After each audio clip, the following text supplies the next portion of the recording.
याच्यामध्ये आपण जो कोलशेत रस्ता म्हणजे कापरवाडी ते याच्यापर्यंत लोढा आमारापर्यंत जो रस्ता त्या ठिकाणी जो आहे त्याची रस्ता रुंदीकरण त्या ठिकाणी आपण केलेलं आहे. आणि त्या रस्ता रुंदीकरणामध्ये ज्यावेळी जयस्वाल साहेब त्या ठिकाणी असताना त्यावेळेस आपण तो रस्ता रुंदीकरणाची मंजुरी त्या ठिकाणी घेतली होती. आणि ही मंजुरी घेतल्यानंतर जवळजवळ हा रस्ता 120 फुटाचा रस्ता आहे.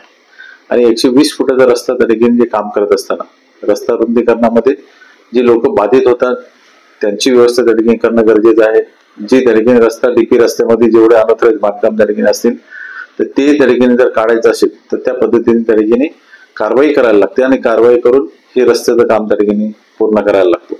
याच्यामध्ये असं आहे की लोकांची राहती घरं आम्ही काढून घेतली किंवा व्यावसायिक त्या ठिकाणी आले होते त्यांचंही त्या ठिकाणी आपण रस्ता रुंदीकरणामध्ये काढून घेतलेले काही लोक जे राहिलेले आहेत त्यांची ह्यासाठी आपण व्यवस्था त्या ठिकाणी करत आम्ही त्यांना सांगितलं की आमच्या प्रभागामध्ये जी रेंटलची घरं त्या ठिकाणी आहेत किंवा SR त्या ठिकाणी जे असतील किंवा त्याच्यामध्ये आम्हाला POCPची त्या ठिकाणी घरं असतील तर ती घरं त्या ठिकाणी परमानंट घरं द्यावी अशी आम्ही मागणी त्या ठिकाणी वारंवार करतोय.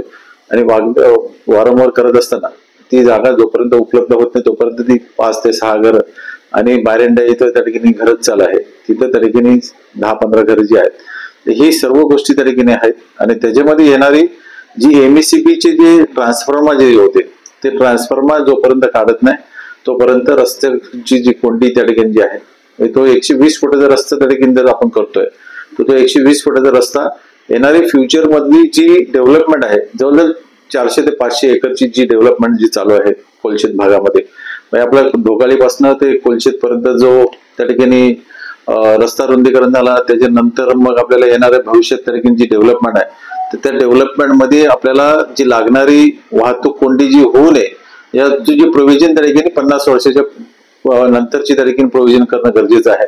तर त्या याच्यासाठी आम्ही जी प्रोव्हिजन त्या ठिकाणी करतोय आम्ही 120 फुटाचा रस्ता पुढचा फ्युचर बघूनच त्या ठिकाणी केलेला आहे. आणि त्या याच्यामध्ये जी डेव्हलपमेंट आणि ज्या गाड्या चालणार आहेत त्या रस्त्यावरती जवळजवळ ही जर संपूर्ण डेव्हलपमेंट जर झाली तर जवळजवळ 3 ते 3.5 लाख गाड्या या रस्त्यावरती त्या ठिकाणी जाणार. आणि अदर हिरानंदानी आणि घोडबंदरवरनं जे ट्रॅफिक होते आणि ह्या ज्या गाड्या त्या ठिकाणी येतात त्याची प्रोव्हिजन त्या ठिकाणी करणं गरजेचं आहे.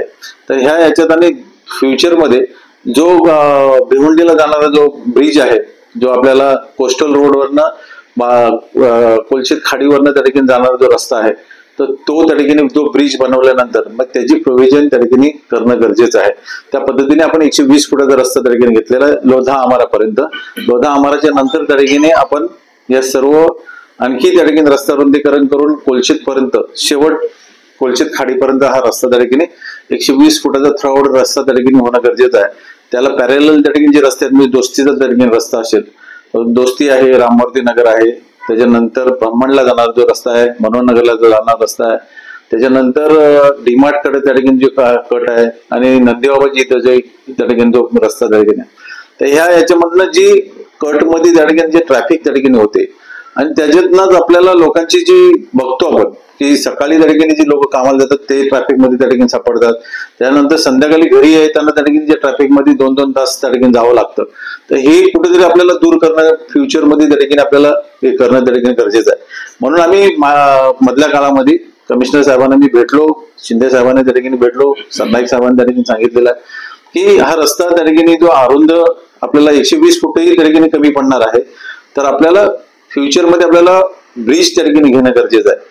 आणि ब्रिज आपण घेत असताना आपल्याला कुठेही कोणाला त्या ठिकाणी अडचणी येणार नाही अशा पद्धतीचं त्या ठिकाणी नियोजन असणार आहे.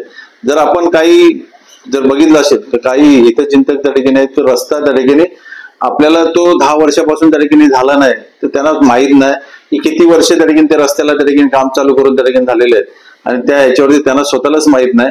तर ती गोष्ट त्या ठिकाणी आहे स्वतःची शाखा त्या ठिकाणी काढून देत नाही ती त्या ठिकाणी जाणून बोलून ठेवलेला आहे. म्हणजे रस्ते जर आपण बंद त्या ठिकाणी आपण कुठेतरी काम बंद होतो आणि त्याच्यातनं मार्ग काढायला पाहिजे तर तो मार्ग न काढता आपण त्या ठिकाणी विरोधाला विरोध करायचा. तर ही गोष्ट त्या ठिकाणी आहे की विरोधाला विरोध कुठं करायला पाहिजे. जर विकासाची त्या ठिकाणी कामं होत असतील तर त्याला कुठेतरी सहकार्य करायला पाहिजे. विकासाच्या कामात त्या ठिकाणी आपण कुठेतरी खो घालत बसायचा तर त्याला काय अर्थ त्या ठिकाणी उरत नाही. आणि आम्ही तो माझ्याकडे त्या ठिकाणी दूरदृष्टी त्या ठिकाणी 50 वर्षानंतर ह्या भागामध्ये काय त्या ठिकाणी करायला पाहिजे आणि कसं चालायला पाहिजे तर ही गोष्ट त्या ठिकाणी आपल्याला करणं गरजेचं आहे. म्हणून आम्ही हा ब्रिज त्या ठिकाणी हा आम्ही काम घेतलेला आहे हातात. त्याच्यामध्ये कुठं मंदिराला, कुठं नंदीबाबा मंदिराला त्या ठिकाणी धक्का लागत नाही किंवा दुसऱ्या तारखेने बिल्डिंगला त्या ठिकाणी धक्का लागत नाही. जो सेंटरमधला त्या ठिकाणी हा ब्रिज जो जाणार आहे तर त्याची प्रोव्हिजन त्या पद्धतीची त्या ठिकाणी असणार आहे. एका पोलवरती त्या ठिकाणी आपण ब्रिज बनवतो तर आपल्याला टेक्नॉलॉजी, आता वेगवेगळ्या टेक्नॉलॉजी त्या ठिकाणी येतात आणि त्या याच्यातनं आपल्याला हा सर्व मार्ग त्या ठिकाणी काढून घेणार आहे. आणि जो नंदीबाबाला त्या ठिकाणी येणारा जो हायलँडवरनं जो रस्ता आहे तिथं जी चढण आहे आणि त्याच्यातनं त्या ठिकाणी जी ट्रॅफिक होते, म्हणजे कापरवाडी आणि ब्रह्मांडवरनं येणाऱ्या जी गाड्या त्या ठिकाणी आहेत तर त्या कुठेतरी पास त्या ठिकाणी झाला तर खाली त्या ठिकाणी ट्रॅफिक कमी होईल. अशा पद्धतीचं नियोजन आहे आणि तो नियोजन करण्यासाठी आम्ही त्या ठिकाणी हा प्रोव्हिजन त्या ठिकाणी केलेला आहे. आणि त्या ह्याच्यातनं ज्याला त्या ठिकाणी ज्ञान नसेल त्यांनी त्या ठिकाणी काय त्या ठिकाणी कॉमेंट्स करावे किंवा काय करावं हे त्यांचं त्या ठिकाणी आहे. जोपर्यंत एमएससीबीचे पोल्स त्या ठिकाणी किंवा ट्रान्सफॉर्मर त्या ठिकाणी शिप होत नाही तोपर्यंत तो रस्ता त्या ठिकाणी थ्रूआउट त्या ठिकाणी खाली होणार नाही. आणि ह्या ह्याच्यातनं ते काम जोरात त्या ठिकाणी चालू आहे.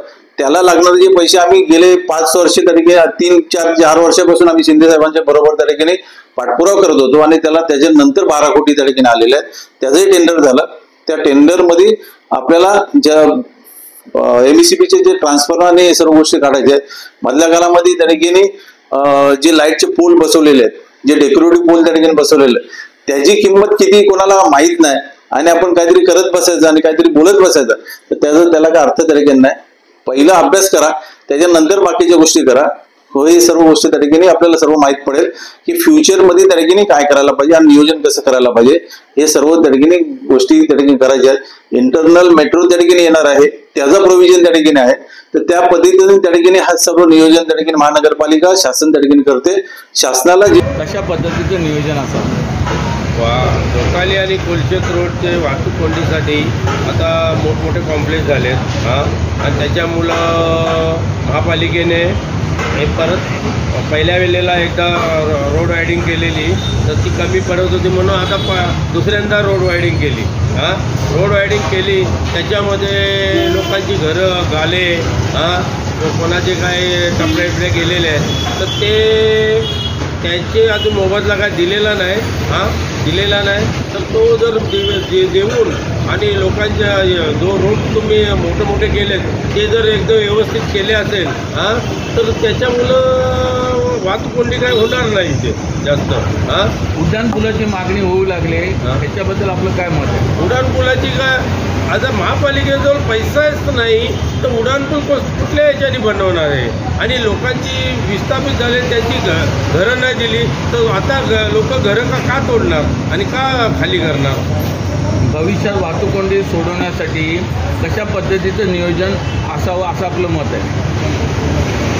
पहिला जो रोड सँक्शन झालेला आहे तो पूर्ण क्लिअर करावा. मध्ये जे स्ट्रक्चर आहेत, जे काही घरं आहेत त्यांचं सगळं नियोजन व्यवस्थित केलं तर तिथून वाहतूक कोंडी होणार नाही ही आम्हाला गवाही देतो आम्ही. कारण एवढी इथं हे नाही वाहतूक नाही. एवढ्या गाड्यांचं जर सर्वेक्षण केलं तर एवढं नाही.